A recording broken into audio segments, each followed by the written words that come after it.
Good morning. Good morning. Welcome to the Couples Academy show. Hope all is well. We are excited to be joining you for another day of great content.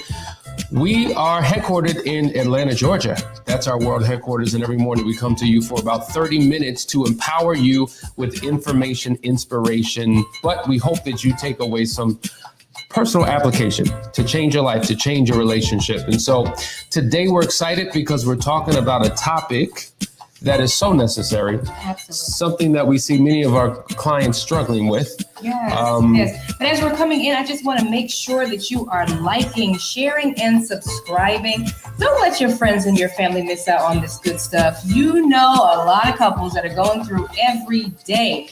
Some of it's major, some of it's not. But any little nugget that you can get to help you get through the day, I want it. Do you want it? I want it. Yes. So today we have a powerful topic for you. We're talking about how to break out of the victim mentality. Join us right now.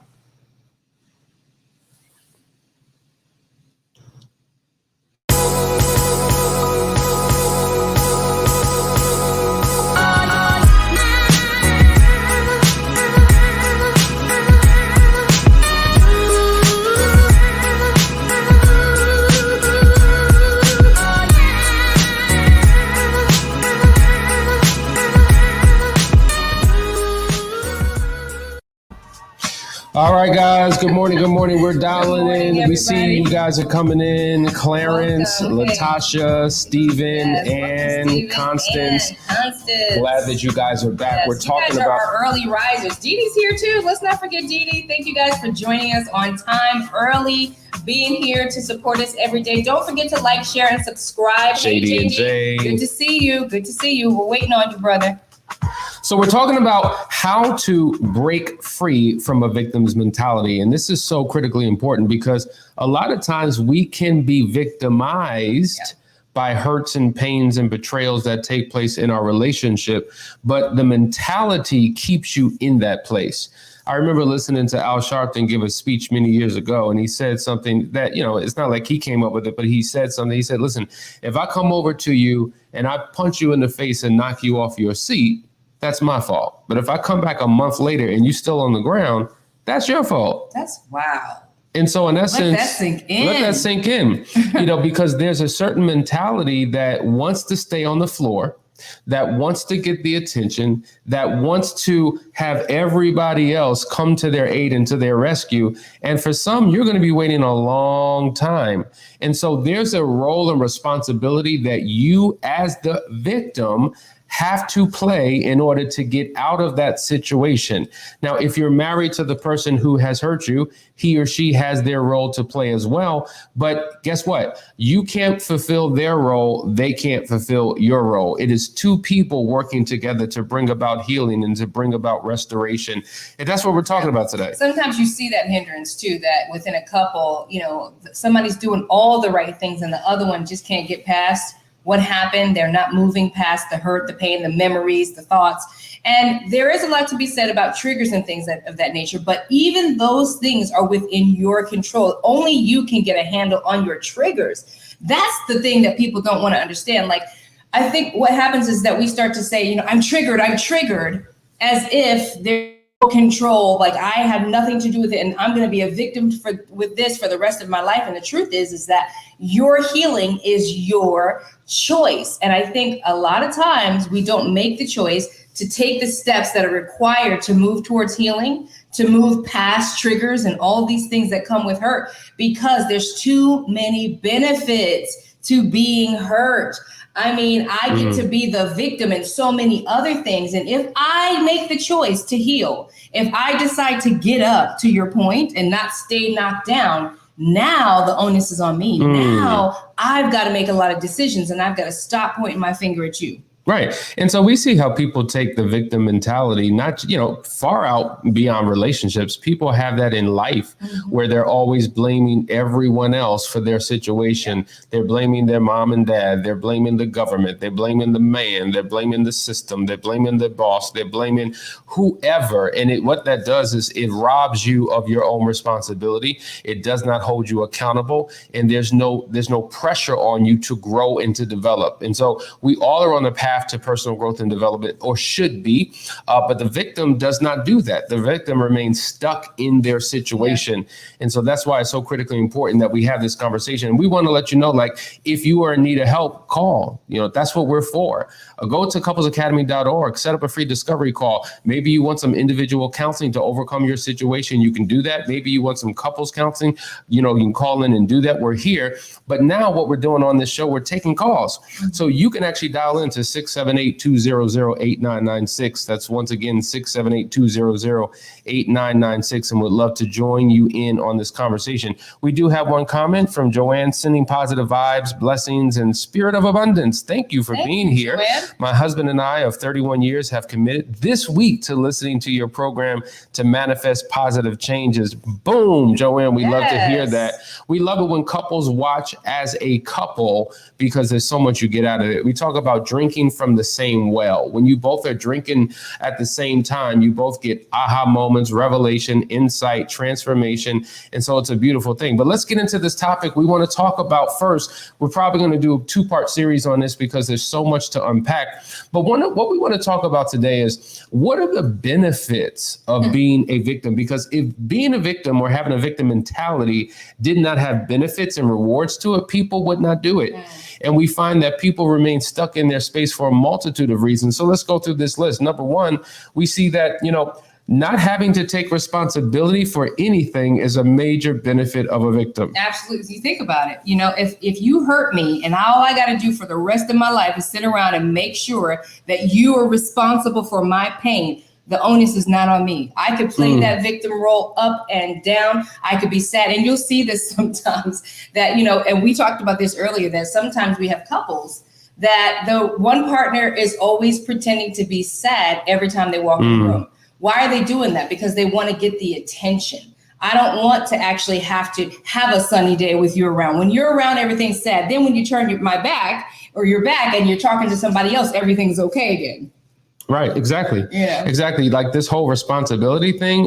Think about it. When you look at the word responsibility, it's the ability to respond. And because you hurt me, I don't have the ability, so we think, to respond, because guess what? It's not my fault. It's your fault. You're the reason why I'm here. You're the reason why I feel this way. So therefore, you should be responsible for whatever I feel you should be responsible for. And that's how they have the audacity to say, like, you know what? This is all because of you. And on the other side, the partner is always frustrated because they had issues too. Like there were other issues in the relationship before whatever the major offense was. But now that the responsibility is on the other person because you did something, I don't have to look at me anymore. Now it's all about you and I don't have to look at me at all. Yeah.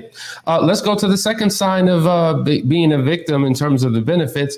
It's other people lavishing you with attention. Now, think about it. You're at your job, right? All of a sudden you come into your job and you have a cast on and you're in crutches and everything's like, well, oh my God, Bob, what happened? Oh man, I had an accident this weekend. And oh my God, do you need any help? Can I help you? Can I get your chair? Yeah. What do you need? I mean, let me take the pressure off, right? So of course, there's the initial empathy and compassion that anybody would have for somebody who's hurting. But some people lean into that. Some people are like, you know what, there are benefits to this. Let me take advantage of this. I got the parking space close to the door. It's called being a hypochondriac. Right? So talk to me about it. It's called being a hypochondriac. I think that's why they came up with the sugar pill, because there are some people that say, hey, this thing is working for me. I'm getting all this attention, all these extra benefits, people feeling sad and sorry for me. My phone wasn't ringing at all before this crisis. Now people calling and checking on me. So they become a hypochondriac, always figuring out some kind of symptom to have. And within a relationship, you've got hurt symptoms, sad symptoms, lonely,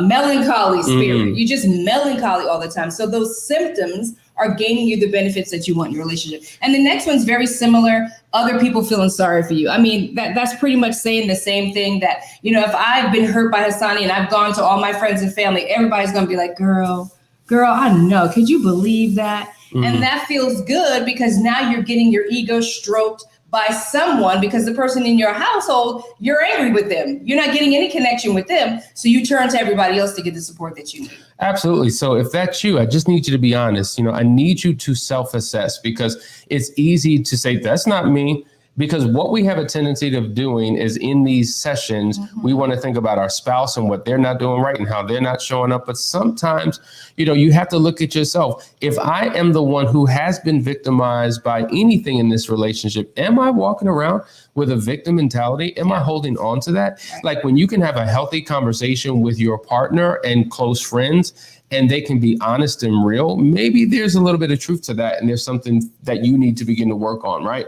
Because as long as you're trapped in a victim mentality, you remain a victim. All right. The next one, other people are less likely to criticize or upset you. Think about it. Yeah, because they think you're sensitive to the topic, right? So, you can act out and have all your issues, idiosyncrasies, and behaviors. Nobody's going to call you on it because they're sensitive. They're going through something right now.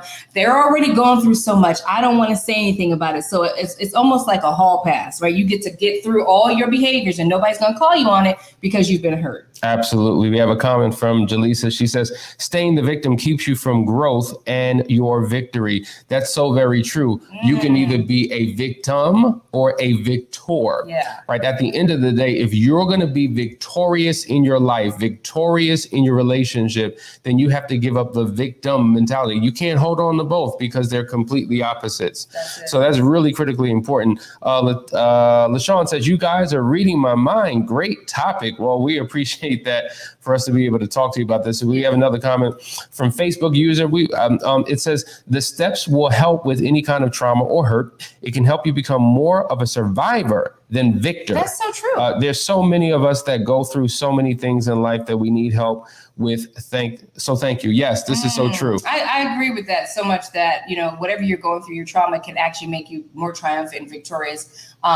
What is his name? Dan Pena says that poverty, if you want your children to be successful, expose them to poverty. What an oxymoron, right? Expose your children to poverty for success. Why? Because the struggle bus is what drives people to be better. And I think that if you think of it that way, and I love that you said that, the victim can turn things around and get up off that floor that they were knocked on because it's really not serving them in the way that they want to be served. Absolutely. Let me go to this one more.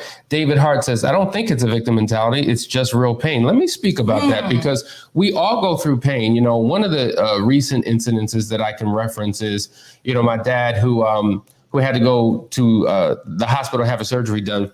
And he's always had this positive mindset. Like there are some people who say, oh my God, you're dealing with this. Oh my God, how are you dealing with it? And he always has a positive mindset. Like he always believes, he always hopes, and it's not like he doesn't acknowledge the pain, but he doesn't live in it. If he's in pain, he's thinking about being whole and healthy and healed. If he's going through a struggle, he's thinking about the opposite of where he's at. He realizes if I'm in this season, the only way I'm going to get out of it is if I focus on the season that I want to be in. Yeah. So he's full of faith. He's full of prayer. He's full of positive words. He doesn't allow his mind to get consumed with all of the experiences that he's currently going through because he doesn't want to remain there. It's one thing if you stop there. It's another thing if you remain parked there and build a residence there and not willing to move forward. That's the key. I mean, there's a season for everything. There's a season to recover and heal from pain. But you have some folks that are sitting in the same pain from when they were a child, and they've lived several lives since then, right? And so the point is that you don't stay there, that you get the support, you move into counseling so that you can get past the hurt and the pain. That's the difference. But you cannot bypass the season of hurt, pain, and grieving.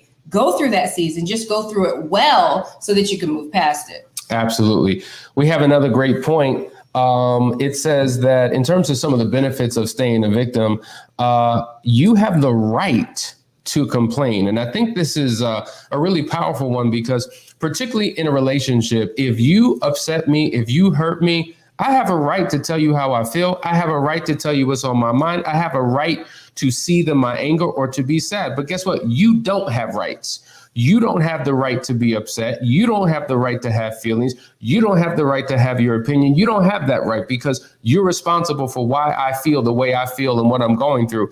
And so what happens is now there's a struggle for power in the relationship.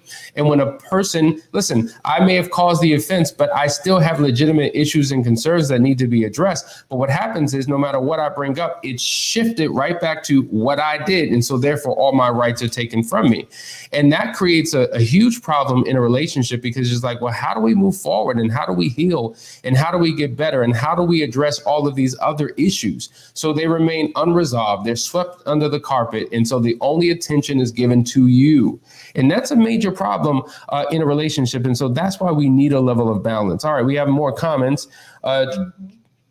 Trinity, it's been 6 months. Triggers are real. What is an appropriate amount of time for healing? That's a very good question. That's a good question. Because at the end of the day, the offender cannot control the timeline that the offended needs to heal. Obviously, he or she would want that spouse to heal as fast as possible so that they don't have to go through what they have to go through. We know that everybody's process is different, right? I don't know if you could put a time stamp on it because depending upon the situation, everybody responds to it different. We have our own idiosyncrasies. Some people have anxieties and all types of other struggles that make it more challenging to heal and recover from a particular issue. Some people really struggle with recovery, with forgiveness in general. Others are the type where things just roll right off their back and it's a lot easier for them. So nobody can say how long that is for you. I think the key here is, do you make the decision to heal?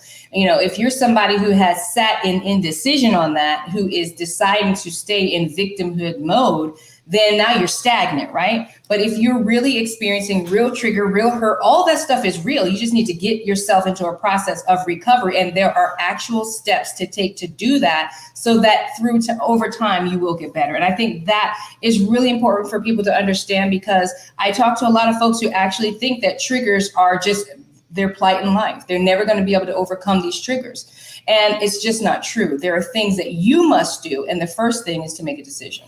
Absolutely. Kiara says, can you speak on being in a relationship with someone of a victim mentality? It's extremely frustrating when the victim can justify and deflect everything on their end.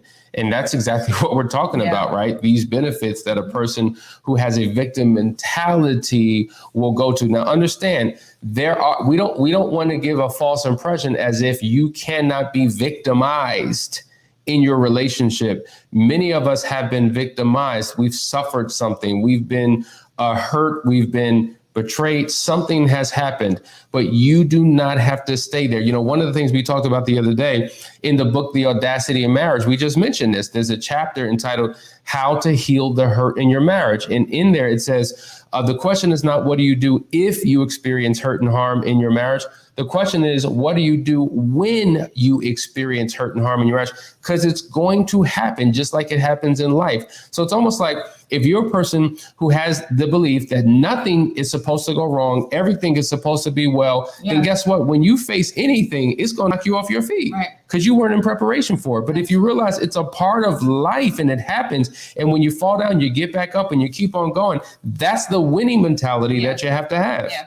Let's go to one more. The next one says you have the right to complain. So we're talking about benefits of the victim mentality. You get the right to complain. Now, what do we know about complaining? We talked about how, first of all, in the Bible, the children of Israel were roaming in the wilderness for 40 years because they were murmuring and complaining. So I did a study on this to find out what is the deal with murmuring and complaining. Well, did you know that scientists have proven that the more you complain, literally your brain becomes mush? It actually causes you to lose certain neurons that actually feed your brain so that you can't even think clearly. So complaining is a terrible negative thing, but if you have a victim mentality, you will see complaining as a benefit because guess what? I can complain about everything. It don't matter what you do. If you bring me flowers, I can complain about the type of flowers that you have. I actually have a client who was dealing with someone that no matter what they did, okay, if they brought flowers, there was a complaint. Why'd you give me these heavy flowers? If they gave him a gift, oh my God, now I've got to carry these gifts. Like if you want to be a complainer and have a victim mentality, you will find a way to complain about everything, but there is a backlash, and that is your brain literally becomes there it is. That's Isn't that crazy? That's so true. And that's it's so biblical. True. So if murmuring and complaining is an issue for God, you got to know that there's some real reason behind it. And science has proven that there's a reason to not complain. Oh, man, I hope this is helping somebody. I hope you're getting something out of this. And because what we want to do is we want to break down these strongholds that we've held on to for so long that justify why we do what we do. Yeah. All right, let's go to the next benefit that the victim mentality individual has. They're more likely to get what they want.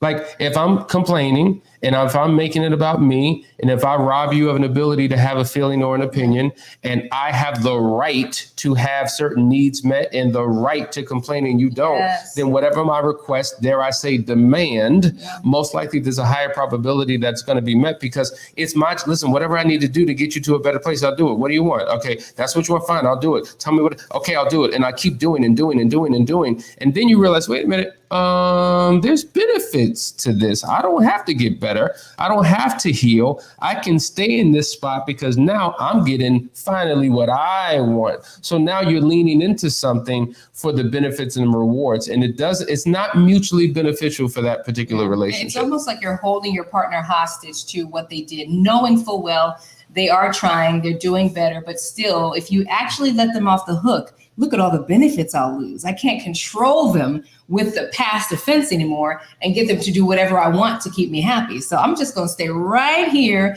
and take these benefits on. Absolutely. The next thing, and I hope this is helping, guys, you feel interesting. You feel interesting because you get to tell people all of your stories. Think about it. Yeah. Think about, listen, I served in the military for about 8 years. Oh, really? Tell me about your experiences. Oh, I got a lot of war stories. I mean, there was this one situation where, and that's what a person. Especially for the storytellers out there. Oh my God. Not everybody's a storyteller, but if you are a storyteller, man, you're going to love being a victim because you can tell everybody. And it goes back to wanting all the attention. You can literally suck all of the energy in the room. And now you have an entire group of people who are surrounding you, sitting at your feet to hear what it is, because everybody likes to hear a good story. Mm-hmm. Of trials and struggles and, oh my God, you went through that. And so sometimes that's what we do. We want that level of attention. So if that's you, these are the things that you have to be mindful of to overcome in your life and in your relationship. Yeah, Antoine says, I try to move on and work through my hurt, but when I see the child my husband has had whom looks like his mom, I am triggered. I can understand that. Yeah, wow. That's powerful. This is real hurt, y'all. This is real hurt. It's about getting into some good therapy to help you move past that. That's really what it's all about. We've all been through something, whether from our adolescence and all the way up to now. We've all been through something. And if you haven't been through something, just hold on, baby, because you coming through something. Yeah. So what do we do with this hurt? That's what it's about. We get into some good counseling and get the support we need to move through it. Absolutely. And listen, if you've been watching us long enough, you should know that we speak to the betrayed, we speak to the person who caused the offense. No matter who it is, we have to speak to both of you, and we have to build both of you up. And so if you're the person who has been hurt by something, take this conversation in love. Understand the context in which we're saying, yes, something has happened to you, but we want to help you heal. We want to help you restore. We want to get you past your pain. And the only way to do it is to work on this mind. Even the Bible says in Romans 12:1-2, it says, I beseech you therefore, brethren, by the mercies of God, that you present your body as a living sacrifice, holy and acceptable unto him, which is your reasonable service. Do not conform to the patterns of this world, but be ye transformed by the renewing of your mind. So a transformed life, a transformed relationship is a result of a renewed mind. So when you get your mind right and go from victim to victor, everything begins to change in your life. Yes, sir. All right, let's go to the next one. You don't have to feel bored because there's too much drama going on in your life. Think about it. If your life beforehand was drab, dreary, and dry, the phone never rang, nobody asked you. Drab, dreary, and dry. Nobody asked you to go nowhere. It's just you, yourself, and I. And then something breaks out. And now, everybody's catering to you. Are you okay? How are you doing? See, these things, we got to be honest here. Because a lot of us, we know good and well we do this stuff. Like even sometimes when you're sick, you're milking it, right? You can really put this situation into that. Like if you're not feeling well and you got a cold, everything's fine until somebody walk into the room. Then all of a sudden, you start moaning.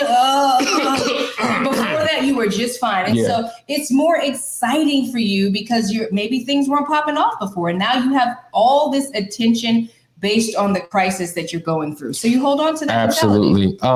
Denise says deciding to heal is powerful. Yes, let me tell you something. Yeah. You may feel like, I'm going to snatch this power. It's a power grab when I'm a victim, but there's more power when you become a victor and you actually heal. There's a powerful book. Get the book if you are going through something. It's by Steve Otterburn and it's called Healing is a Choice.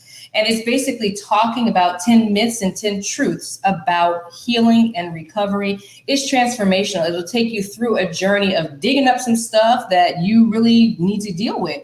And then stop telling yourselves these lies. And these lies are that, you know what, there's nothing I can do about it. It happened to me when I was a child. He did this to me. And now this is the way I am. Nobody is holding you back but you. You are the hindrance in your life, nobody else. All right, we got a couple more comments. Let's go to the next one from C. Good morning, y'all. Just got y'all book yesterday. Going to read it today when I get off of work. I'm interested in going through couples therapy with you as well. Well, we would love that.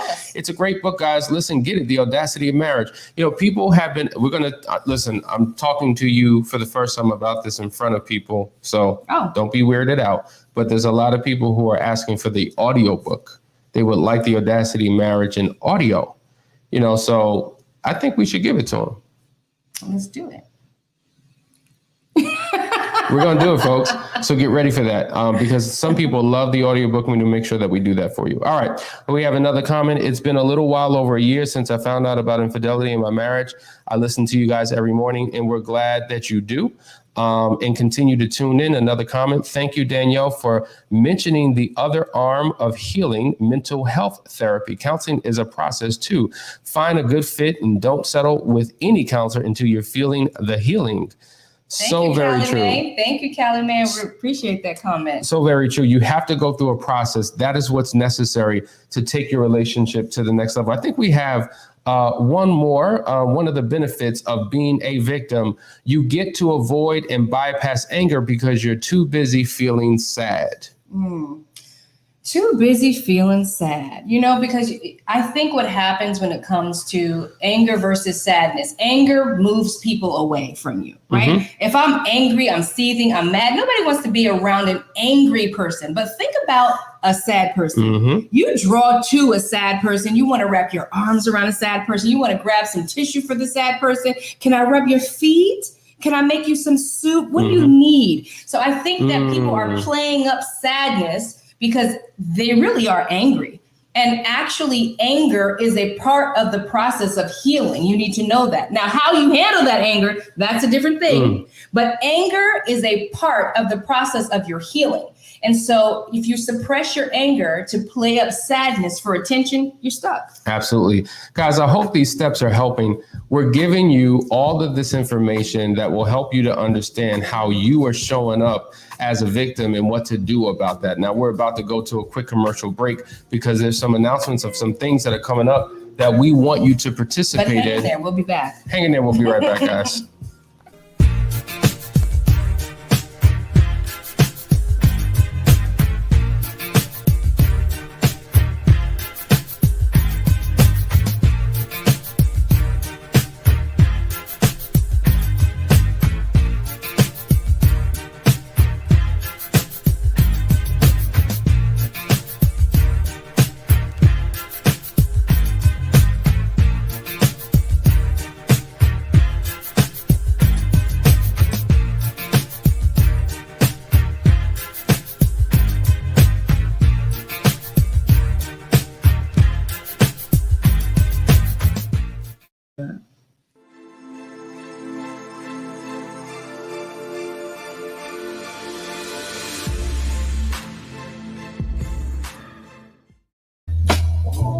All right, guys, we're back. I hope that you're getting something out of this topic. We're going to talk tomorrow. Tomorrow's going to be part 2. And I'm excited because we've been talking about how the victim benefits from being a victim. But tomorrow we're going to talk about the signs of a victim mentality and how you can identify it in yourself, how you can identify it in your spouse, and ultimately what you need to do about that to go to a better place. So, guys, we love you. We hope that you got something out of today's session. There's some events coming up. You need to sign up for the Last Chance Weekend. It's going to be transformational, December the 11th through the 13th. Go to the website, find out more about it. We love you, and we will see you on tomorrow. Take care. Dude.